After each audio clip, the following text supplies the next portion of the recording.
আলী নাসের খান, আপনার কাছে জানতে চাই, জনরোষ নিয়ে অনেক রকম আলোচনা হচ্ছে, বিশেষ করে পল্লবীর শিশু ধর্ষণের পরে এই বিষয়টা আবারও আমাদের মনের মধ্যে প্রশ্ন তৈরি করছে। আমরা প্রথম আলোতে আগুন লাগানোর ঘটনা, ডেইলি স্টার, ছায়ানট এগুলোকে দেখেছি। একই সাথে আমরা দেখেছি যে মাজার হামলা হচ্ছে, পীর হত্যা হচ্ছে, এগুলো হচ্ছে। তো কবর থেকে লাশ তুলে এনে পুড়িয়ে মারা হচ্ছে। তো এই যে জনরোষ, বা এখনও আমরা যেটা দেখছি যে পল্লবীর ঘটনাটাকে কেন্দ্র করে মানুষের মধ্যে যে প্রতিক্রিয়া, সেটাকে আপনি কিভাবে দেখবেন? কেউ বলছে পিটিয়ে মারতে হবে, প্রকাশ্যে ফাঁসি দিতে হবে, বা কেউ বলছে শরিয়া আইনের মধ্যে দিয়ে যেতে হবে, এখনই করতে হবে। তো এই জনরোষের বিষয়টা বা দ্রুত বিচার প্রক্রিয়াটা, যেহেতু আপনি একই সাথে একজন আইনজীবী এবং রাজনীতিবিদ, এই দুটো বিষয়কে আপনি কিভাবে দেখছেন?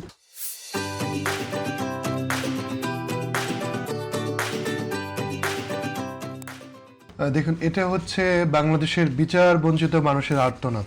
আপা খুব এক্স্যাক্টলি বলেছেন যে গত রেজিমে কি হয়েছে।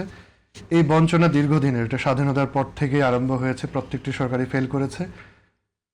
এখন আমরা রিসেন্টলি গভর্নমেন্ট ফর্ম করার পরে, বিএনপি গভর্নমেন্ট ফর্ম করার পরে কিন্তু অনেকগুলো ঘটনা দেখেছি। আমি খুব সহসাই টপিকে আসছি আপনার প্রশ্নে, যে ডাকসু নেতাদের কিন্তু ছাত্রদল কর্তৃক আমরা দেখেছি যে থানায় মারধরের মতো ঘটনা ঘটেছে।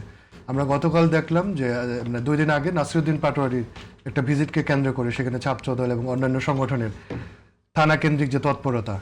আর রামিসা ধর্ষণের পরে যেই ঘটনাটি ঘটেছে, দেখেন বাংলাদেশে সিলেক্টিভ জাস্টিসের একটা চর্চা রয়েছে। এই প্রধানমন্ত্রীর যে বিচার, এটা কিন্তু আমরা শেখ মুজিবুর রহমান সাহেবের আমলেও দেখেছি, হাসিনা আমলে দেখেছি, এখনও দেখছি।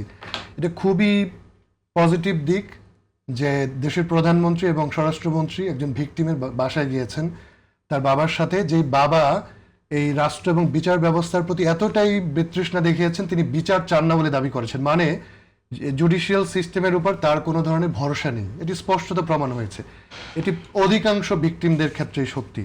আপা যেটি বললেন, পত্রিকা মারফত যেটি দেখলাম, 1 মাসের মধ্যে যে বিচার কার্য সম্পন্ন করা, আমরা জানি এটা একেবারেই লোয়েস্ট কোর্ট থেকে শুরু করে হাইকোর্ট, তারপরে আপনার অ্যাপিলেট ডিভিশনে যাওয়া, রিভিউ হওয়া পর্যন্ত অন্যান্য মামলার ক্ষেত্রে গড়ে 1 থেকে 1.5 বছর, কিছু ক্ষেত্রে আরও অনেক বছর লেগে যায়, যদিও আইনে বলা আছে নির্দিষ্ট সময়ের মধ্যে তদন্ত শেষ করতে হবে। তো আমরা যদি কমন ল সিস্টেমে এই প্র্যাকটিসকে দেখে নেই, যে যদি এই ধর্ষণ কাণ্ডের ঘটনায় 1 মাসের মধ্যে বিচার সম্পন্ন হয়, তাহলে অন্যান্য যত ধর্ষণের ঘটনা ঘটবে প্রত্যেকটাতে কিন্তু আপনাকে 1 মাসের মধ্যে সম্পন্ন করতে হবে। তা না হলে কিন্তু ওই যে প্রধানমন্ত্রীর বিচারে চালু হবে যে সোশ্যাল মিডিয়া বা সামাজিক যে আর্তনাদ বা চাপের কারণে যে মানুষ যখন খুব বেশি সোচ্চার হবে, তখন কিন্তু সেগুলোর বিচার হবে। আর ইনস্টিটিউশনালি আমাদের জুডিশিয়ারি, আমাদের আদালতগুলো যখন দুর্বল থাকবে, আমাদের স্বরাষ্ট্র দপ্তর যখন দুর্বল থাকবে, পুলিশি ব্যবস্থা, তদন্তকারী সংস্থা যখন দুর্বল থাকবে, অন্যান্য ক্ষেত্রে বিচার কিন্তু পাওয়া যাবে না, রাজনৈতিক কর্মীরা পাবে না, গরিব ভিকটিমরা পাবে না। আপনি যেটি বলেছেন, প্রশ্ন করেছেন যে এই মব জাস্টিস প্রবণতা, আমরা যেটা বলছি যে একটা জনরোষের যে বিচার, এই জনরোষের বিচার থেকে মানুষকে যদি ফিরিয়ে আনতে হয়, সত্যিকারের বিচার প্রক্রিয়ার ব্যাপারে স্বচ্ছ ধারণা দিতে হবে। আমি একটা কথা বললে খুবই অজনপ্রিয় হতে পারে, এটা খুবই রিস্কি, যে ধর্ষণ কাণ্ড বা খুব আলোচিত খুনের ঘটনার পরে বার অ্যাসোসিয়েশনগুলোর উপর চাপ প্রয়োগ করা হয় কোনো আইনজীবী যাতে আসামির পক্ষে না দাঁড়ায়, যাকে প্রাথমিকভাবে আসামি মনে করা হচ্ছে।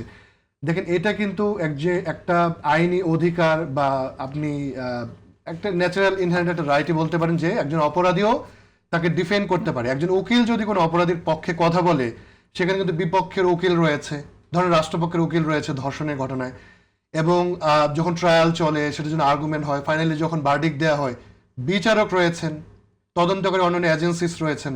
তো এইটা একজন কৌশলীর কারণে বা আইনজীবীর কারণে একজন আসামি বা দোষী একেবারে মুক্তি পেয়ে যাবেন, এই ধরনের ঘটনা। কিন্তু দেখবেন সেলিব্রিটি, অনেক পড়াশোনা জানা মানুষ এই ধরনের একটা জনরোষের বিচারের ক্ষেত্রে মতামত তৈরি করে যে কোনো আইনজীবী দাঁড়ানো যাবে না, একটা সামারি ট্রায়াল দিয়ে কোনো রকমের একটা বিচার করে দিতে হবে। তো এটা হয়েছে এই দীর্ঘ বঞ্চনার কারণে। যদি আমরা এখন আমাদের জুডিশিয়াল অফিসারদের সৎ রাখতে পারি, তাদের প্রপার ট্রেনিং হয়, আমাদের তদন্তকারী সংস্থা অনেক বেশি এফিসিয়েন্ট হয়, ইভেন কি আমাদের ডক্টররা যারা বিভিন্ন মেডিকেল সার্টিফিকেট দিয়ে থাকেন, সেইখানেও একটা জালিয়াতি হয়। এমনকি এমন ঘটনাও ঘটেছে যে ডিএনএর যে ল্যাব আছে, যেখানে টেস্ট করা হয়, সেখান থেকে রিপোর্ট পর্যন্ত উল্টে যায়। এই যে আস্থাহীনতা, এই আস্থাটা কিন্তু সরকারকে ফেরাতে হবে। এখানে এক্সিকিউটিভের বড় ধরনের ভূমিকা আছে, যদিও জুডিশিয়ারি সেপারেট, তো এখানে সিনক্রোনাইজড ওয়েতে কাজটা করতে হবে, এটা একটা ঘটনায় ঘটবে না।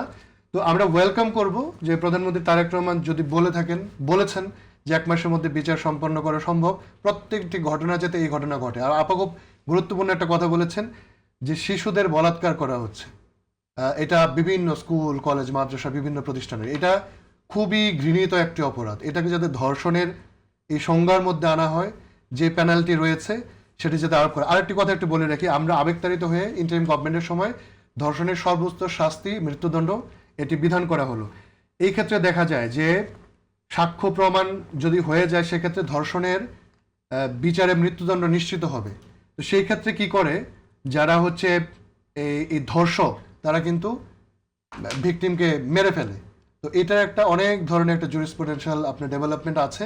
তো সেই ক্ষেত্রে গভর্নমেন্টকে আবার চিন্তা করতে হবে যে ভিকটিমকে বাঁচিয়ে রাখবার ক্ষেত্রে এই আইনটি অন্তরায় হয়ে দাঁড়াচ্ছে কিনা।